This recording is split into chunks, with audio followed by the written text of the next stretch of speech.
And we know that in communities where there's a high level of poverty, there are lots of different challenges that the children will be bringing into the classroom, and will be you know, many of those factors that are related to poverty really can have an impact on their learning and development within school.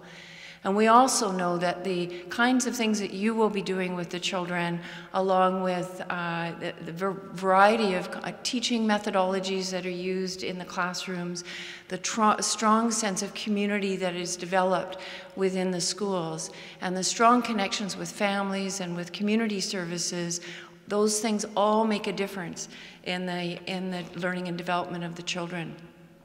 And it's not just one thing, and I know Kim will be talking about this later.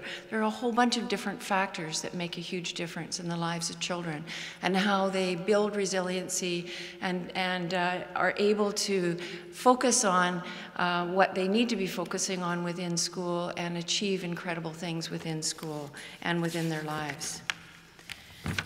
So you in the school, as you walk into the schools, you're going to find that they're really safe and really welcoming.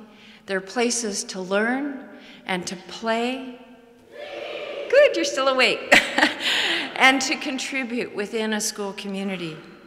You'll have an opportunity to develop wonderful relationships with people in the school, to become role models for the children throughout the week. And I'll add that, and I'll add a little caution to that, because you're probably going to fall in love with some of these kids. And you're probably going to think that, you know, and know that your connection with them is really making a difference. And you need to remember that as you have inspired the children, that as you leave, there's still a strong network of support for those children, and that the staff and community members will continue to provide that support after you've left the school.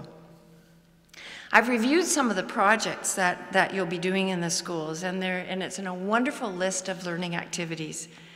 They really align well with the priorities within our schools and within our district, and that's not by happenstance. In fact, that's through really good planning between the learning exchange partners and the people within our schools.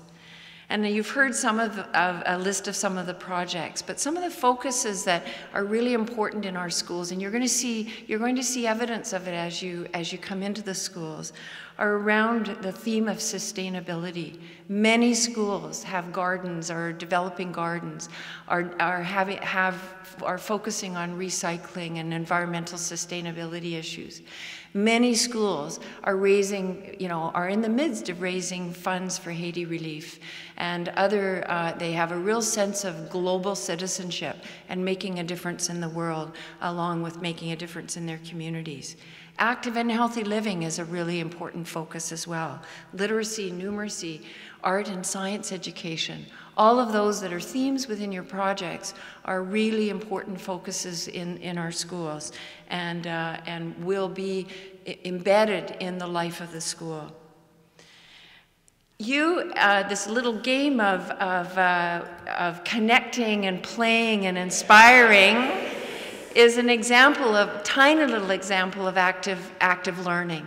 And certainly the project learning focus of the work that you're going to be doing in schools is really going to encourage engagement.